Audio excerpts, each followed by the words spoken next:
Bueno, muy buenas tardes para todas las personas que se están conectando con nosotros. Sean bienvenidos a la clase abierta del día de hoy, Desarrollo de Sistemas de Inteligencia Artificial para el sector justicia en Iberoamérica.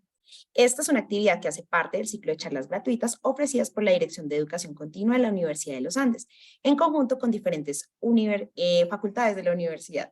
En esta ocasión estamos en conjunto con la Escuela de Gobierno. Con este espacio buscamos ofrecerles nuevas alternativas para que continúen aprendiendo en cualquier momento de su vida. Antes de iniciar, queremos contarles que tendremos un espacio para responder sus preguntas, así que los invitamos a enviar sus inquietudes escribiendo aquí en la plataforma de Zoom en el espacio de preguntas y respuestas. Si tal vez nos están acompañando por Facebook Live, por favor escríbanos en el espacio de comentarios. Les recordamos que este evento está siendo grabado, por lo tanto a través de correo electrónico les enviaremos un enlace para que puedan volver a ver. Bueno, y a propósito de esta clase abierta, queremos compartirles que tenemos un curso sobre esta temática, es el curso Formulación de Proyectos de Inteligencia Artificial para el Sector Justicia. Este es un curso que se realizará entre el 2 de noviembre al 5 de diciembre y tiene una inversión de 1.850.000 pesos. A todas las personas que estén interesados en participar en este curso, los invitamos a que nos dejen sus datos en el enlace que les enviaremos en unos minutos a través de chat para que los puedan contactar y pues puedan recibir mayor información. Y bueno, también se pueden inscribir en la página web del curso que en unos momentos les enviaremos también a través de chat. Y bueno, sin más preámbulo, el día de hoy nos acompañan como panelistas de este evento Juan David Gutiérrez, profesor asociado de la Escuela de Gobierno, Antonio Paredes, él es analista de sistemas de la Dirección General de Transformación Digital de la Administración de Justicia en el Ministerio de Justicia de España, y María Lorena Flores, ella es abogada, consultora en Derecho de las Tecnologías, Protección de Datos Personales y Protección del Consumidor, es profesora asistente en la Universidad de Groningen. A todos muy buenas tardes y pues los dejo con nuestros panelistas del día de hoy. Muy buenas tardes, ¿cómo les va? Ya buenas no tardes para nosotros, pero buenas noches para Antonio y para María Lorena que están en Europa. Antonio está en España y Lorena está en Países Bajos, así que muchísimas gracias a los dos por este esfuerzo de participar en un evento en horas realmente de descanso. Pero bueno, era la única manera de poder tenerlos ustedes acompañándonos. Yo les cuento rápidamente, soy, como comentaban hace un segundo, profesor asociado a la Escuela de Gobierno de la Universidad de los Andes. Trabajo y enseño en asuntos relacionados con las intersecciones entre inteligencia artificial y tecnologías emergentes con política pública y derecho. Y bueno, he tenido el gusto de conocer tanto a Antonio como a Lorena en persona, en el caso de Lorena, por ser mi colega. Lorena era profesora de la Facultad de Derecho de la Universidad de los Andes y hoy en día es también una persona con la que trabajo en diferentes proyectos y me da muchísimo gusto siempre estar con ella. Y a Antonio lo conocí hace unos meses en un evento sobre inteligencia artificial y derecho que tuvo lugar en Perú. Me encantó su presentación y tuve mucho tiempo para hablar con él en momentos en los que me contó un poquito más de detalles de los trabajos que están haciendo en el Ministerio de Justicia de España. Y por eso me animé a invitar a Antonio a este espacio para hablar de los desarrollos de los sistemas de inteligencia artificial para el sector justicia en Iberoamérica. Entonces, en el caso de Antonio, él se encargará de la parte española y en el caso de Lorena, ella se encargará de la parte latinoamericana. Entonces yo, pues sin más preámbulos, nuevamente les agradezco. Realmente sé que es un esfuerzo muy grande, pero creo que es muy, muy valioso de lo que ustedes nos van a contar hoy. Yo creo que no hay tanta información de buena calidad disponible sobre esto. Y creo que va a ser un aporte luego que este video pues quede además cargado para la posteridad, para quienes no lo están viendo en vivo, como una fuente de consulta pues muy pertinente para tomarle el pulso a lo que está pasando en nuestros sistemas de justicia en materia de inteligencia artificial. Antonio, ¿cómo estás? ¿Cómo te va? Buenas tardes para vosotros, para todos vosotros. Muchísimas gracias por la invitación, Juan David. Y bueno, pues muy agradecido de estar aquí con todo el aula para poder compartir la experiencia que podamos aportar. Magnífico. Hay un espacio de preguntas y respuestas, un Q&A para que ustedes vayan haciendo las preguntas si quieren hacerlas. Nosotros lo que vamos a hacer es que le vamos a dar la oportunidad tanto a Antonio como a Lorena para que primero hagan unas exposiciones y al cabo de esas exposiciones ahí sí vamos a abrir, digamos, un espacio de diálogo menos estructurado. Entonces, para ese momento será clave que ustedes hayan hecho ya sus preguntas para que podamos atenderlas.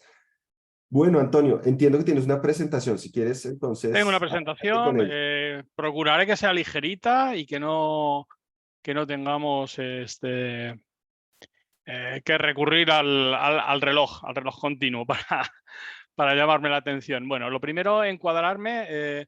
Yo trabajo en el Ministerio de Justicia, en el Departamento de Informática del Ministerio de Justicia, y como tal soy ahora mismo responsable del Laboratorio de Innovación desde hace aproximadamente unos 6 años. Bueno, en el Ministerio de Justicia trabajo hace mucho, más de lo que mis canas dicen. El objeto del trabajo con inteligencia artificial nos vino hace aproximadamente 4 o 5 años. Nos dijeron, oye, está sonando por aquí mucho todos estos temas de inteligencia artificial, etcétera.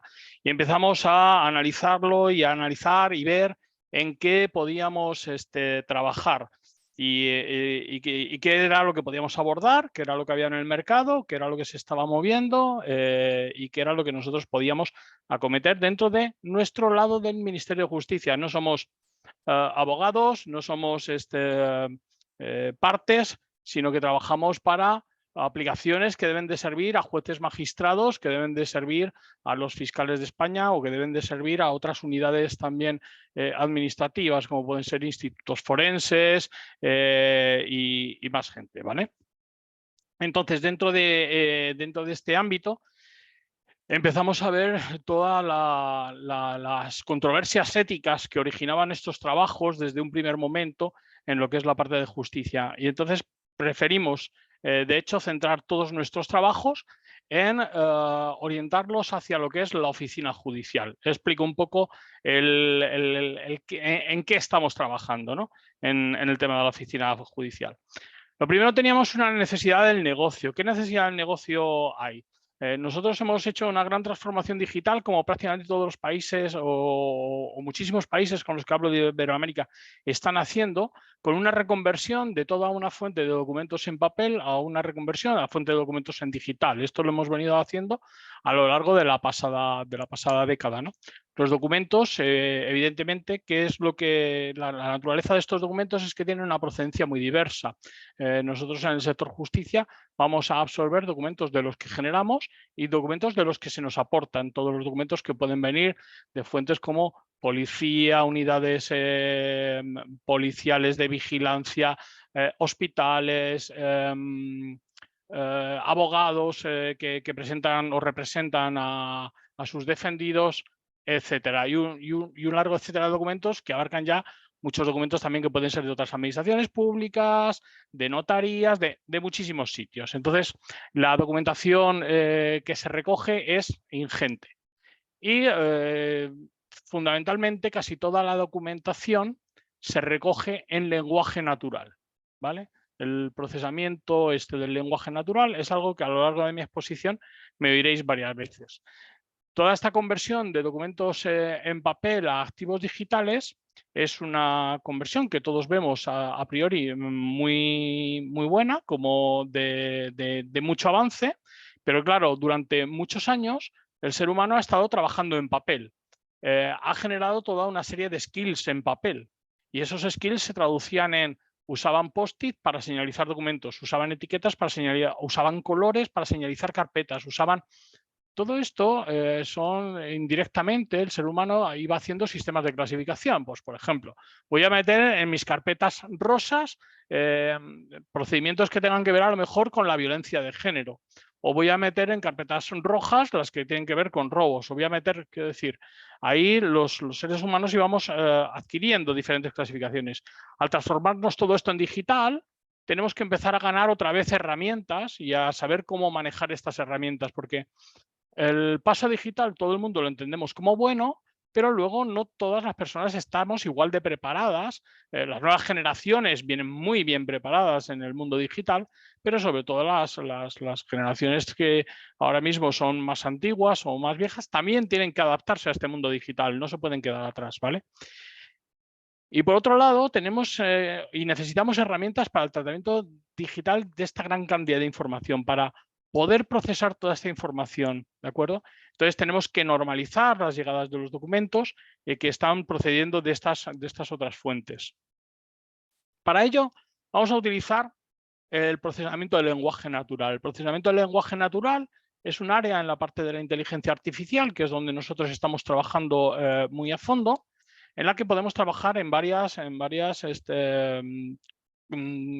apartados o características. La primera es la de la clasificación del texto. La clasificación del texto es algo que inconscientemente nosotros lo estamos usando continuamente a la hora de tratar documentos.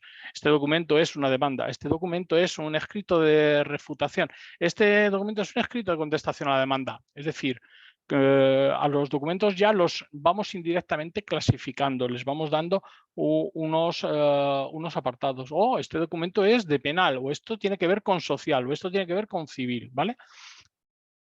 Luego también tenemos el aprovechamiento de la información contenida, el retorno de toda esta información. Es decir, debemos de meternos en el documento y poder hacer una extracción de toda la información que hay en ese documento. Los documentos nuestros, que son documentos escritos en este lenguaje natural, están llenos de datos, están repletos de datos y de metadatos. Todos estos datos y metadatos, sin inteligencia artificial, ¿cómo los coleccionamos? Los coleccionamos poniendo formularios en pantalla a nuestros trabajadores o a quienes entregan la información, o de alguna manera trasladando a que esos datos se repliquen o repitan en otros apartados. Pues bueno, nuestra misión es tratar de leer automáticamente el documento y hacer extracción de todo ese contenido. Y de esta manera, pues por ejemplo, vamos a extraer automáticamente apellidos y nombres, vamos a extraer automáticamente direcciones, vamos a extraer automáticamente identificadores de documentos, identificadores de matrículas, identificadores de cuentas de banco, un montón de información que tenemos que extraer. Y no solo extraerla en sí no vale de nada el tener información suelta, tenemos que aprender a relacionarla. Y entonces lo que le enseñamos a través del procesamiento del lenguaje natural a las máquinas es a relacionar toda esta información. Y así estos apellidos y nombres que es de esta persona tienen esta dirección y le corresponde este documento y le corresponde esta matrícula de coche y le corresponde, es decir, toda la información, cómo la vamos relacionando. Y luego ya damos un salto más, ¿vale?, en el que relacionamos la información entre sí. Y entonces decimos, mira, esta persona es el abogado de esta otra, o este es el procurador, o este es el administrador concursal de esta empresa. Es decir, podemos establecer no solamente relaciones de la información para caracterizar a la persona, sino cómo las personas hacen interacción entre sí, ¿de acuerdo? Todo esto nos lleva a áreas de entendimiento del lenguaje natural, digamos, en profundidad. Y luego, por último, está la generación de lenguaje natural, que está ahora tan de moda, tipo, bueno, toda la generación de lo que sea información con IA está muy de moda, ChatGPT, los LLMs, todo esto, ¿vale? Pero nosotros vamos a generación del lenguaje natural. Ahora contaremos algunas aplicaciones de esto. ¿Cuál es el objeto de todo esto? Porque todo esto tiene que tener un objeto y un camino, ¿no? Entonces nosotros nos trazamos un camino. Este camino está a modo de pirámide dibujado en nuestros esquemas mentales dentro de la organización, ¿de acuerdo?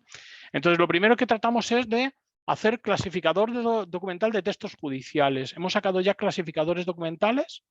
Nosotros tenemos una estructuración de nuestro repositorio en más de 289 clases documentales, lo cual es algo ingente, pero ya no solo es clases documentales, también tenemos clases de registro, que son cerca de 900 clases. Bueno, pues todo esto, los clasificadores ya están empezando a hacérnoslo automáticamente. Esto ya lo podemos aplicar directamente. No necesitamos que alguien lea un documento para saber que es una demanda. Ya lo sabe el sistema automáticamente que es una demanda o que es un escrito de contestación. Todo este proceso de entender qué es lo que nos viene, ya lo estamos ahorrando. Por otro lado, sacamos el reconocimiento de entidades nominales. Todo este trabajo que os he dicho de identificar la información, identificar los apellidos y nombres, identificar los documentos, identificar las diferentes características de la persona, ya las estamos también extrayendo de los documentos, las estamos extrayendo relacionadas y podemos construir información compactada. Hasta tal punto que y me salto a la cuarta fase de la pirámide, ¿vale? Hemos implementado ya lo que es el anonimizador de documentos. El anonimizador de documentos es capaz de coger un documento, sacar toda la información de datos personales que tenemos dentro de él y o bien quitarla o cambiarla o alterarla o hacer lo que nosotros le instruyamos que debe de hacer. Tiene una efectividad de más del 96%, aunque siempre nosotros vamos a recomendar que el usuario repase el producto de la inteligencia artificial, porque es algo que yo como conocedor de cómo funcionan los sistemas y de los porcentajes que muevo, siempre recomendaría. Es decir, todo lo que hagamos con inteligencia artificial debemos de tenerlo adecuadamente supervisado y lo debemos de tener que lo podamos en cualquier momento auditar, ¿vale? Pues el anonimizado de documentos es algo que estamos también en ello. El buscador inteligente, con todos estos reconocimientos de entidades, también lo estamos haciendo. Este buscador inteligente ya no solo se basa en los antiguos buscadores, ¿no? Encuéntrame Antonio Paredes, ¿no? Y entonces el Google aparecía ahí Antonio Paredes y buscaba. No, lo que quiero es preguntarle al sistema es ¿quién es el abogado que ha presentado la demanda?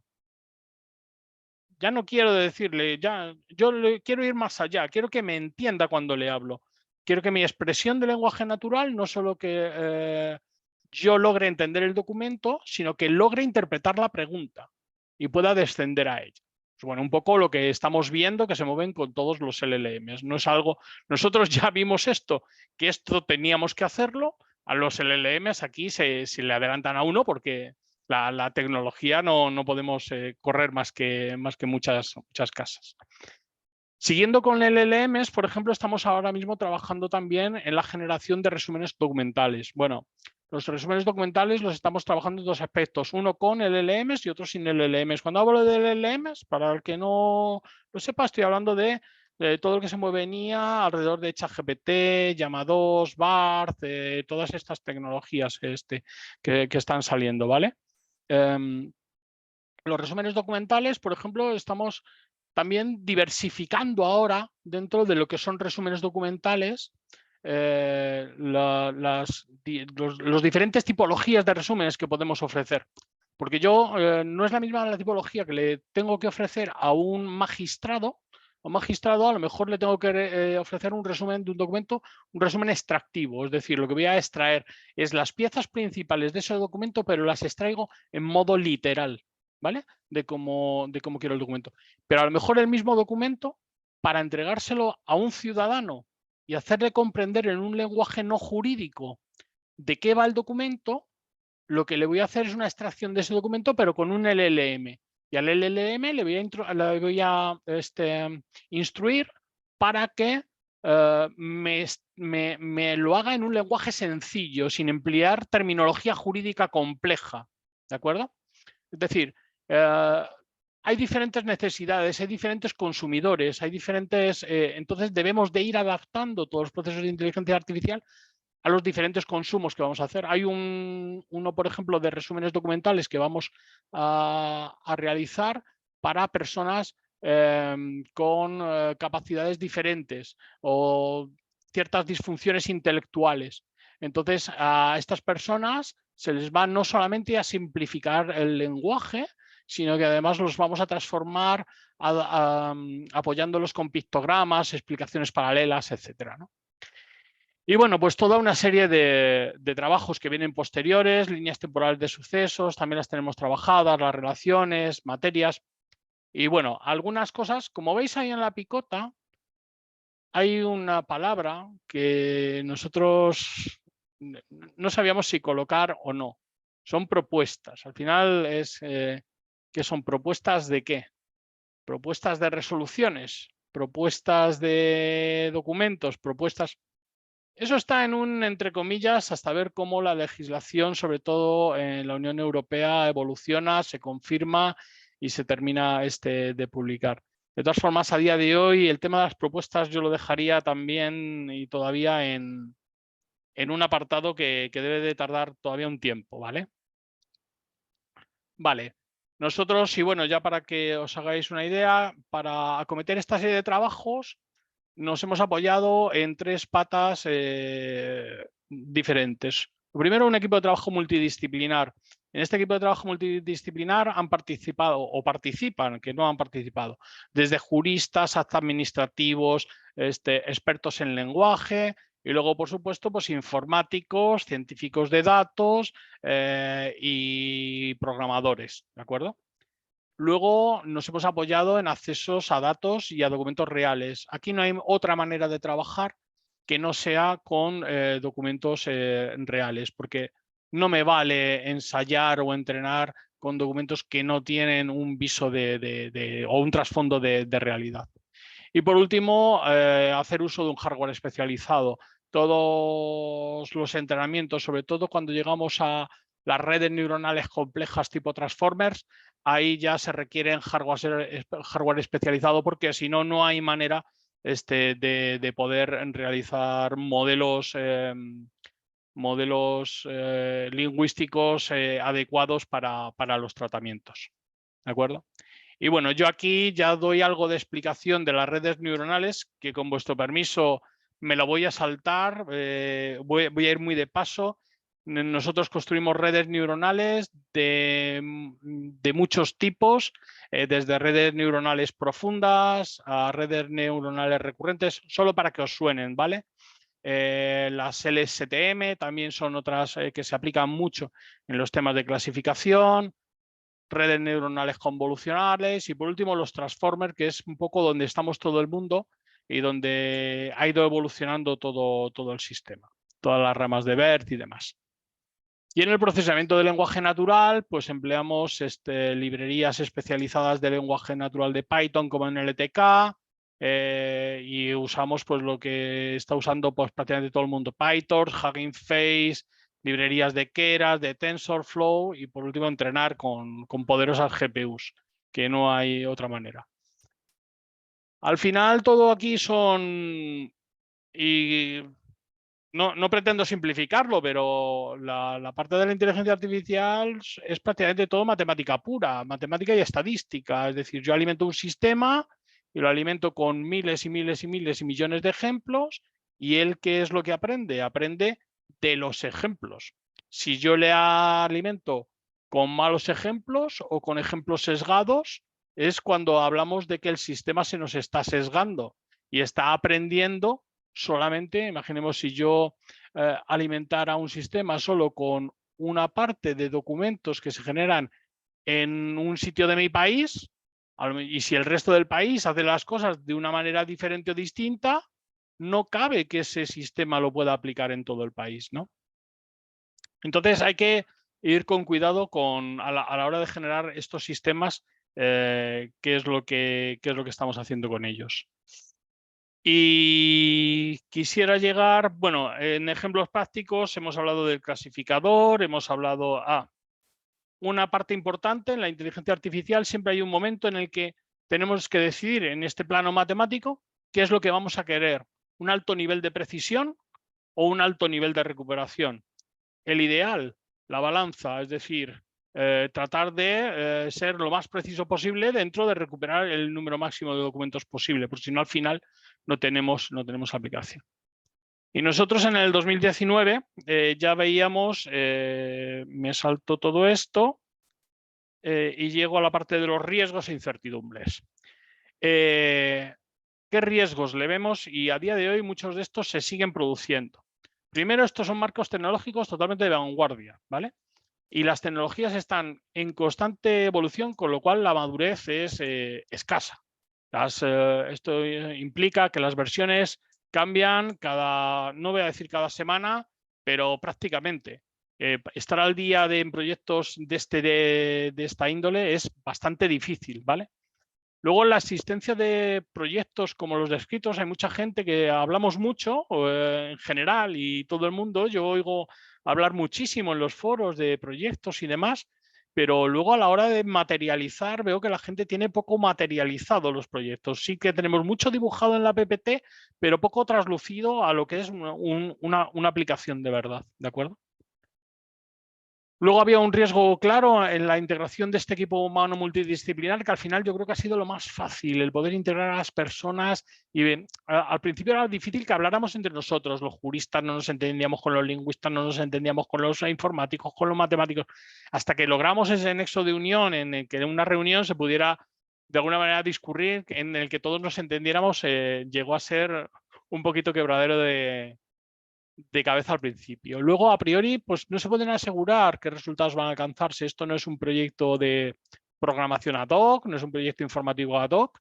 Es decir, hay que hacer un control de riesgos, o sea, un control de expectativas, sobre todo para el negocio, porque a nosotros nos imprimían el, oye, ¿y cuánto vas a lograr hacer? ¿Y cuánto vas...? Claro, esos controles de expectativa tenemos que llevarlos a cabo. Luego tuvimos que enfocar el proyecto como un proyecto de investigación y desarrollo, porque era puro y duro. En el 2019 todavía estábamos en ciernes. Y luego el marco ético. El marco ético final de actuación todavía no lo hemos resuelto. O sea, estamos 4 años después y yo ya tengo muchas cosas resueltas dentro de la legislación, muchas propuestas de nuestros reglamentos, del libro blanco, etcétera. Eso ya lo tenemos muy presente. Pero definitivamente no está. Y luego que son proyectos pues, de mejora constante. Y bueno, pues a partir de aquí yo ya creo que me he pasado un pelín, me he tratado de ajustar. Pues cuando queráis, si os cedo la pantalla, la palabra y cómo procedamos. Perfecto, Antonio, muchísimas gracias. Por aquí ya hay preguntas, por si quieres verlas. Vale. Igual las vamos a atender al final, pero creo que digamos, lograste en muy poco tiempo darnos un panorama muy completo de lo que has estado trabajando en el Ministerio de Justicia con el equipo de innovación. Y digamos, yo tengo muchas preguntas, estoy seguro que van a llegar otras, sobre todo del cómo se hace. Por eso que tú decías al final ves muchas presentaciones de PowerPoint, pero muy pocos proyectos materializados. Y la gente quiere saber, bueno, ¿y cómo llego de A a B? ¿Cómo hago para formular un proyecto y luego cómo hago para implementarlo? Entonces, guarda eso porque volveremos al tema. Vale. Lorena, vamos con Lorena. Lorena, cuéntanos de América Latina, ¿en qué anda? Hola, hola a todos, ¿cómo están? Bueno, yo también, yo espero no tardar mucho, de verdad es algo muy cortico porque quiero más bien hacerle muchas preguntas también a Antonio, que estaba aquí yo anotando cosas. Y me parece muy interesante sobre todo esta combinación entre la práctica y lo que yo ando desarrollando a partir de la academia. Yo soy muy apasionada con estos temas de inteligencia artificial. La audiencia que ya me conoce, colombiana o latinoamericana, iberoamericana, pues de verdad conocen la pasión que tengo por estos temas. Entonces yo simplemente les voy a contar algo que tiene que ver con lo que mencionaba Antonio, y es esos riesgos. Entonces yo he sido consultora también en algunos proyectos que lo que tú dices, digamos, no se han quedado como en el PPTP, sino más que todo han sido proyectos de estudiantes que para acceder a su grado, digamos, de ingeniería, tienen que tener un proyecto supervisado o no supervisado, tienen algunos como ideas paulatinamente, digamos, como en parte materializadas. Y algunos de esos proyectos pues a mí me han llamado mucho la atención en temas como del lenguaje, del salvaguardar el lenguaje, por ejemplo, indígena, en temas de predicción médica, en temas de predicción policiva. Entonces este ha sido uno de los, digamos, de los casos que más frecuentemente he visto en Latinoamérica, y es policía predictiva. Y es el punto de lo que tú decías, pueda que por vender el modelo de negocio y por vender la necesidad de modelo de negocio, muchos países en Latinoamérica adquieren este tipo de iniciativas de otros países. sin en realidad revisar lo que tú hiciste, y es voy a revisar la necesidad de mi negocio, voy a revisar la necesidad de mi jurisdicción. Entonces, uno de los grandes ejemplos es el tema de policía predictiva. A mí me causó muchísima curiosidad que mucho tiempo después de que en Estados Unidos y en otros países el proyecto, digamos, de láser que fue terriblemente, y Predpol, que digamos que los dos han tenido varias implicaciones en términos de afrodescendientes y personas latinas, pues lo hayan adquirido en Montevideo, por ejemplo, con una planificación de patrullas para identificar puntos conflictivos, terminando esto pues en un bias, como tú lo decías. Y en Río de Janeiro también lo trataron de implementar con otra herramienta que se llama Crime Radar, pero Crime Radar también fue alimentado por Predpol. Predpol fue, de hecho, lo eliminaron o lo dejaron de usar en algunos estados en Estados Unidos, precisamente por esos sesgos. Entonces, mi primera pregunta sería esa: ¿por qué nosotros aquí en Latinoamérica, en Iberoamérica, no hacemos lo que bien decía Antonio, y es sentémonos a pensar en nuestro propio modelo de negocio? ¿Será que a nosotros nos conviene hacer esto, sí o no?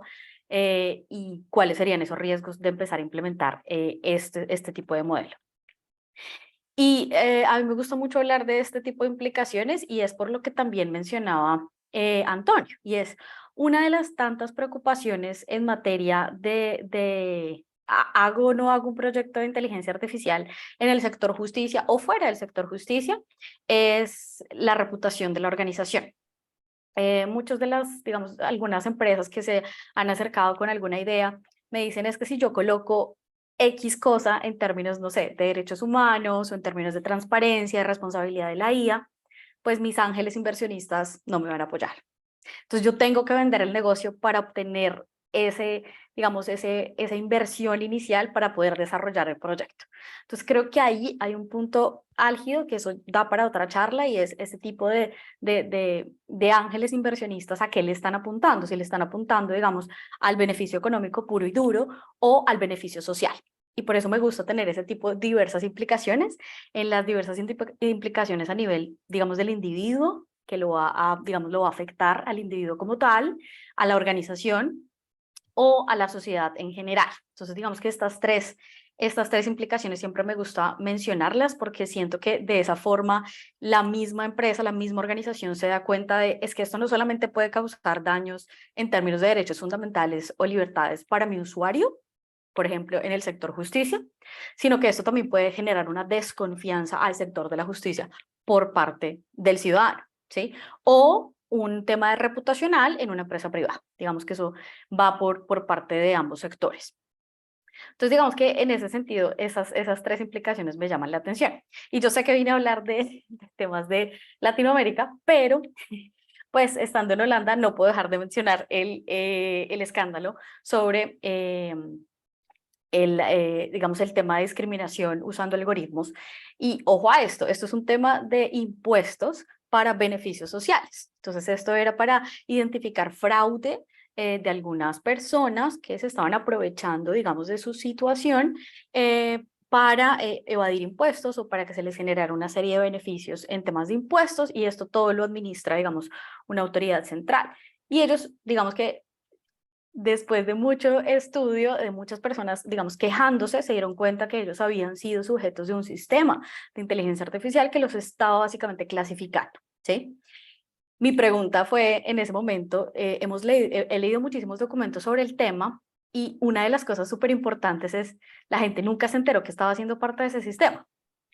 Digamos, aquí damos por hecho muchas veces que, ajá, pues el Estado hace lo que quiere, ¿sí? Y yo no tengo por qué saber qué es lo que hace. Pero muchas veces creo que no es verdad. Nosotros sí deberíamos saber que estamos siendo sujetos de este tipo de decisiones y que nos pueden llegar a afectar en algún punto. Entonces, obviamente, cuando Antonio decía es que nuestra escalafón que tenías era como el tema de los documentos, como la ayuda de gestión documental y este tipo de cosas, eso es un punto, y eso es una parte, digamos, de gestión, digamos, back office, que eso es algo muy importante para la eficacia y la eficiencia, digamos, del sistema judicial.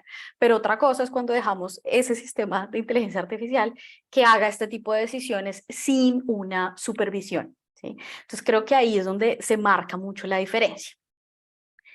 Y por eso, pues, ¿qué podría pasar si en ese caso, digamos que pasó en Holanda, donde existen los recursos, donde digamos que la autoridad de control supuestamente validó digamos, fraudes que se estaban cometiendo. ¿Qué podría pasar con sistemas que no son tan obvios y en donde por lo menos el usuario no tendría por qué enterarse? ¿Sí? En el caso de los impuestos y en los beneficios sociales, si a mí me dejan de negar un beneficio social o si me están cobrando más o menos impuestos, yo me doy cuenta porque hay un daño económico a mi persona. Pero en el caso, por ejemplo, de un credit score, si me dan o no un préstamo, yo no me doy cuenta. Yo no supe si a mí me pudieron discriminar porque soy latina en Holanda o por X o Y motivo. No me voy a dar cuenta porque usualmente esta determinación es sí o no. Si le damos el préstamo o no le damos el préstamo, no hay ninguna razón por detrás. Temas médicos, que han habido casos, pero no voy a mencionar empresas, y otros, servicios sociales, servicios públicos, temas de identidad digital. Por ahí escuché el tema, y si a esto todo le sumamos, que era lo que le decía a Juan David en otra charla, que si al tema de inteligencia artificial en servicios públicos y en gestión, digamos, de la justicia, le sumamos ahora no solo inteligencia artificial, sino blockchain, pues ahora sí, pues todo se nos complica, ¿no? Entonces por ahí, ayer creo que vi la noticia de que Brasil está implementando ahora la cédula digital con QR en blockchain. O sea, ahora sí, agrandemos la discusión. Y ya digamos como para terminar, que era lo que mencionaba básicamente Antonio, yo simplemente a mí me gustó mucho que tú hubieras arrancado con el tema de yo tengo que saber cuál es la necesidad de mi negocio, porque esto yo lo he dicho siempre, y es como primero identifiquemos una necesidad que tenemos y no tratemos de atacar todas las necesidades al tiempo. Y eso es un tema de eficiencia, ¿sí? Si yo me concentro en atacar una necesidad por necesidad, me va a ir mejor que atacar todas al tiempo, porque el que mucho abarca, pues no termina haciendo nada. Lo segundo es identificar lo que tú decías, si para una herramienta, digamos que si para esa necesidad en realidad necesito inteligencia artificial o no. Y era lo que tú bien mencionabas, y es, pues para este punto del partido, digamos, para este punto de la jugada, no necesitamos todavía IA, o un LLM, sino simplemente pasar de un documento en físico a un documento digital. Y eso no necesariamente tiene que ser con IA, sino puede ser otro tipo de sistemas. Entonces también, ¿por qué lo digo? Porque han existido muchos casos sobre todo en América Latina, que le invierten muchísimo dinero a este tipo de infraestructura, a este tipo de, digamos, de algoritmos que los desechan después porque o no lo supieron usar o no tuvieron digamos, el entrenamiento adecuado o no tenían los sistemas, digamos, que se requerían para haber implementado esta hermosa idea. Y lo último es la transposición del algoritmo. En Iberoamérica y sobre todo en Latinoamérica nosotros sufrimos de esto y es hacemos lo que en Europa se hace o en Estados Unidos se hace y esta transposición del algoritmo muchas veces no funciona. ¿Por qué? Pues porque somos un contexto social completamente diferente, un contexto cultural completamente diferente. Entonces, si no adaptamos esas pequeñas matices, pues no estamos haciendo nada. Y finalmente ya añadí, digamos, como esta última parte porque me pareció interesante que tú hiciste esa identificación sin decirlo. Y es desde hace muchos años viene trabajando esta identificación en materia de la tipología de las herramientas de IA, ¿sí? No todo tiene que ser decisión making, ¿sí? No todo tiene que tener una decisión al final, sino pueden ser tecnologías facilitadoras. Yo necesito algo que me una o me interconecte todos los sistemas de justicia o todos los sistemas de una empresa. Necesito herramientas de apoyo, maximizar el potencial de administración y gestión interna, punto. Y de pronto un asesoramiento, de pronto herramientas para temas de evidencia o para gestión documental, lo que tú decías, que sean como unas recomendaciones. Pero entonces aquí también ya vemos el nivel, digamos, de responsabilidad que va adquiriendo cada una de ellas. Entre más decisión, digamos, automatizada tenga, mayor supervisión va a requerir. Entonces, digamos que eso era lo que yo quería mostrar. Creo que nos complementamos mucho en estos temas. Simplemente les quería decir ese tipo digamos, de recomendaciones y pues para iniciar las preguntas con Juan David y con Antonio. Perfecto, buenísimo. Muchas gracias, Lorena. Pues ya arrancamos entonces esta nueva etapa. Por aquí ya ha habido algunas preguntas que de hecho Antonio muy diligentemente ha respondido por escrito, pero ahora vamos a hablar con ellos unas preguntas que ha hecho Ana Giraldo a través de el aplicativo de Zoom. Pero ahora vuelvo contigo, Lorena, porque quisiera preguntarte sobre algo que tú has escrito y es sobre el sistema conocido como Pretoria, que antes se conocía como Prometea, de la Corte Constitucional Colombiana, porque yo he visto en muchos eventos públicos en América Latina que hay muchos mitos acerca del sistema y mucha información que no, digamos que no es precisa. Me parece muy importante que tú ahora le cuentes a la audiencia un poco la génesis del proyecto, qué pasó con el proyecto y en qué terminó el proyecto.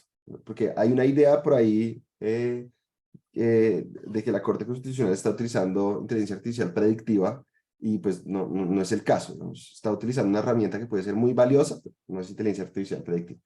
Y vuelvo entonces con Antonio. Tú decías que era muy importante administrar las expectativas.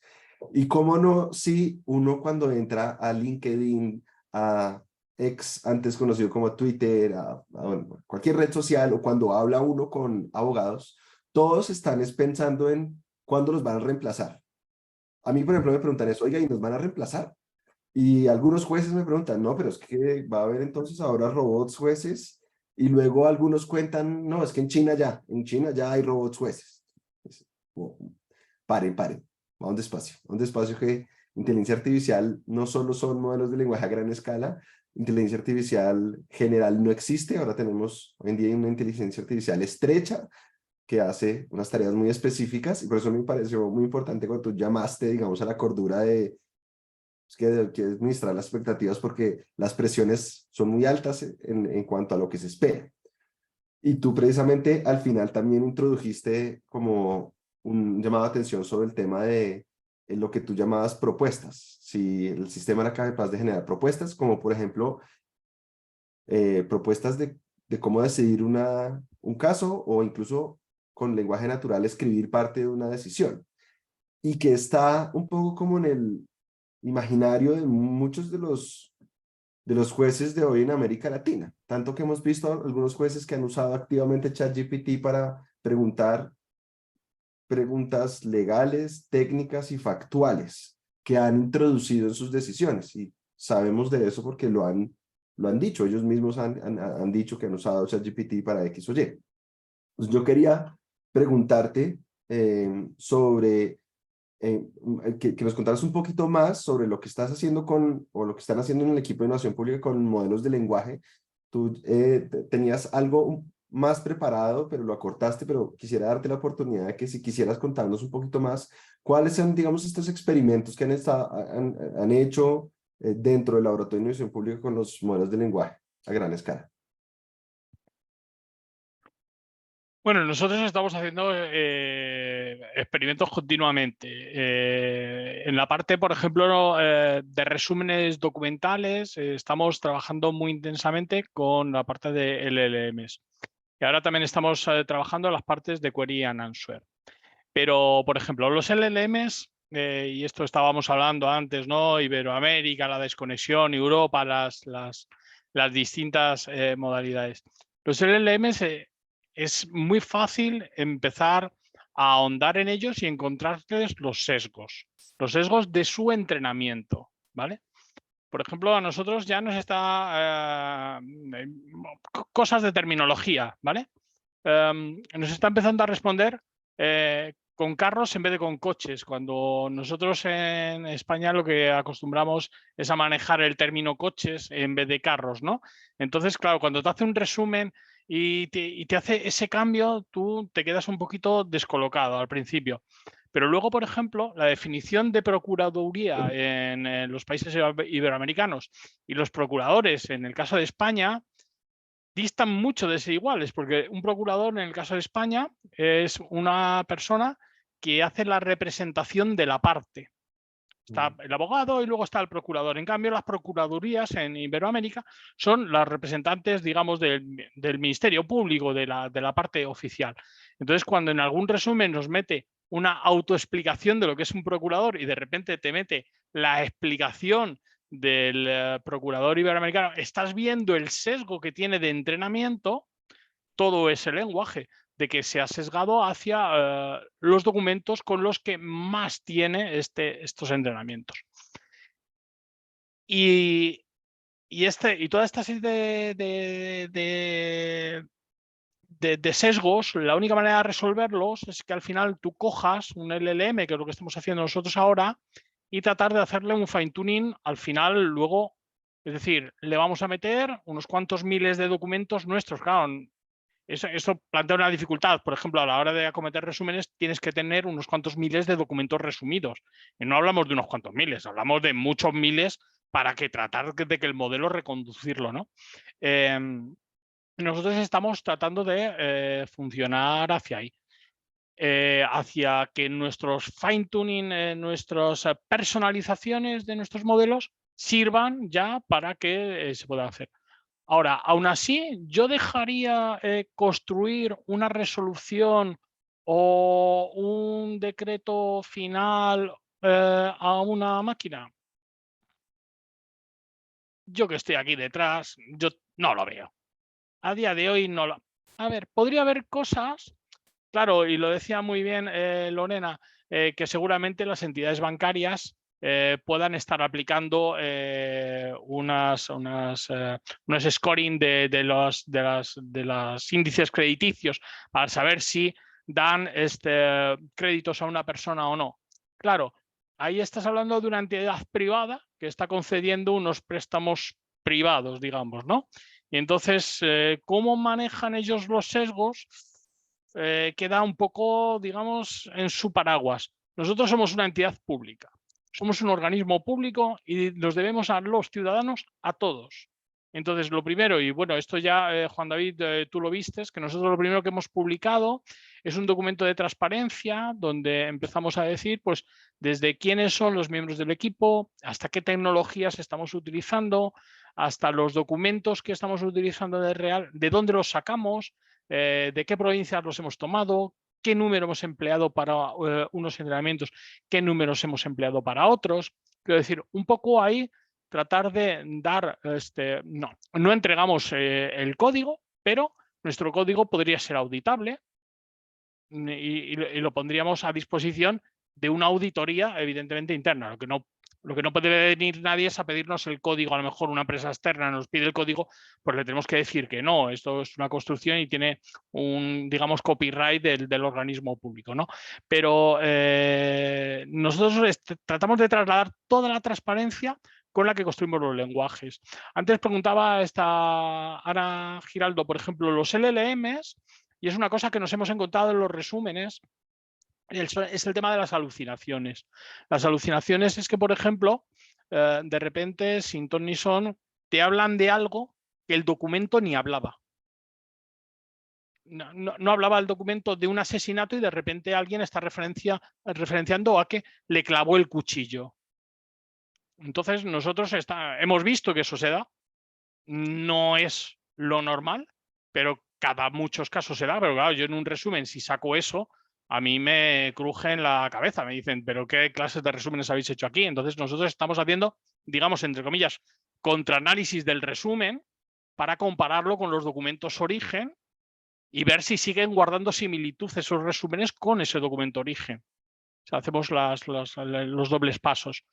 Con lo cual dices, con esta serie de desviaciones yo a día de hoy creo que se pueden encontrar resoluciones o se pueden encontrar propuestas. Podrían realizarse a lo mejor en cuestiones menos comprometidas, o sea, pero si son decisiones sobre las personas, sobre su puesta o no en libertad, sobre su vida o sobre su economía, habría que ver éticamente hasta dónde se puede llegar ahí, porque digamos que yo creo que esto hay que centrarlo donde está a día de hoy y creo que hay que detenerlo ahí. No sé, es una opinión, esto es todo opinable. A propósito, Antonio, la Corte Constitucional de Colombia está actualmente conociendo un caso en donde un juez colombiano a comienzos de año utilizó ChatGPT para decidir precisamente Lo una sé. segunda instancia. Y lo interesante es que la Corte pidió un concepto a diferentes expertos, entre ellos Lorena y yo escribimos conjuntamente un concepto que luego por aquí por el chat les voy a compartir. Y muy pronto vamos a tener una sentencia de la Corte Constitucional en la que seguramente nos va a dar unas primeras luces sobre hasta dónde sí y hasta dónde no usar estos modelos de lenguaje. Además, en este caso no uno desarrollado por la rama judicial colombiana, sino uno, digamos, comercial, abierto, con, digamos, Pues a mí me mayor. interesará conocer esa resolución cuando la tengáis, ¿eh? Claro, claro, Mm. te la compartiré. Para cerrar este tema de los resúmenes y le paso la bola a Lorena, algo que yo hablaba contigo en Lima, recuerdo Antonio que tú me decías, y es, así los resúmenes en todo caso fueran perfectos y habrá diferentes maneras de que quede un resumen, tú reflexionas, igual eso no va a reemplazar que el juez tenga que leer el documento, o sea, ningún resumen va a permitir que el juez pueda no leer el documento, ¿verdad? Exacto. Es decir, el resumen es una herramienta. Yo cuando estudiaba, ya hace mucho, primero me leía los temas y cuando me leía el tema me hacía el resumen. ¿Cuál es la facilidad de este resumidor o cómo vemos nosotros la facilidad de este resumidor? Nosotros decimos, o si me preguntan, yo diré, el juez se tiene que leer el documento y lo que puede pedir al final de leerse el documento es el resumen. ¿Eso que le va a impactar? En que el resumen que él se tenga que hacer no tenga que hacérselo de cero, sino que pueda coger ese resumen, lo adapta a lo que él quiere o necesita o cree que va a necesitar a futuro y se lo deja guardado. Ya tiene el resumen hecho en muchos menos pasos. O sea, el objeto de nuestro resumen ni siquiera es darle todo el resumen. Yo estoy convencido de que si estuviéramos 5 personas o 25, no habría un resumen igual a otro. Es decir, cada uno haríamos un resumen completamente diferente y extraeríamos seguramente conceptos y cosas porque cada uno tendríamos una visión, ¿vale? Entonces, como no van a ser igual a otros, lo que hay que ofrecerse es como herramienta y al final de que usted lo lee, mire, le he preconstruido un resumen y ahora usted es dueño de ese resumen, hacer lo suyo, tunearlo, ponerle lo que falta, quitarle lo que usted crea que sobra y guardárselo para que posteriormente el estudio de la causa le pueda llevar mucho menos tiempo que lo que le acaba de llevar el leer el documento. Claro, claro, de acuerdo. Bueno, Antonio, por ahí te dan una pregunta que creo que es para ti en el chat de Q&A. Y mientras tanto voy pasando con Lorena. Lorena, cuéntanos por De favor, Prometea. de Prometea Súper o rápido el porque Pretorio. tenemos, Sí. sí, el Y luego tú Pretoria. cierra también con algo que tú quieras decir aparte de esto. Listo, nada, a mí me parece súper chévere todo lo que está mencionando Antonio porque siento que estamos en línea de algo interesante que es lo que va a pasar en los próximos años. Primero, Pretoria. Pretoria entra como lo que decía Antonio, con una expectativa de la inteligencia artificial en la Corte Constitucional. Entonces, pues las personas en temas de derechos fundamentales, abogados constitucionalistas, pues ponen el grito en el cielo y es como, ¿cómo así que un robot va a decidir temas de derechos fundamentales? Entonces después dijeron, no, no es derechos fundamentales, es solamente un tema, temas en salud y específico, un tema de salud en un tema muy específico. Luego le cambiaron el nombre, hubo mucho secretismo y en eso pues les recomiendo, así como Juan David, un paper que escribí precisamente sobre las múltiples partes interesadas y todos debemos ser parte, digamos, de esta discusión abierta, ¿no? Porque ese secretismo fue lo que llevó también a que no se recibiera como tan bien este proyecto de Pretoria. Pretoria al final en su versión 2.0 en realidad se podría catalogar como un sistema automatizado de control documental que le ayuda a la Corte a sacar estadísticas, teniendo información. No hace decisiones, no es el juez, nada, simplemente encontraron una necesidad dentro de la Corte que era, nos toca leer muchas cosas, no hay judicantes, falta de personal, llegan muchas tutelas, pero entonces hay un documento que era precisamente lo que estaba diciendo Antonio y es esa materialización de los proyectos y esas expectativas del negocio que le preguntaban a Antonio de dígame cuánto nos va a ahorrar, dígame en porcentajes cuánto me va a ahorrar, cuánto me va a generar. Siento que esa presión, sobre todo para la Corte, fue abrumadora, que en muchos de los eventos en donde se presentó este proyecto decían es que esto supera el 900% de productividad, o sea, ¿de dónde sacan esas cifras? ¿Sí? O sea, seamos realistas y seamos un poquito más como centrados en el, y digan, no, mire, esto es un 10% más de productividad, esto me ayuda a esto, pero siendo realistas, no poniendo como humo o muchas expectativas, falsas expectativas a un sistema que en realidad terminó siendo, pues, digamos como un tema de un Power BI, donde hay unas estadísticas y ya, digamos, se vuelve más fácil como encontrar un tema documental en la página, pero no es un sistema, digamos, como el que está narrando Antonio. Entonces, eso por parte de Pretoria.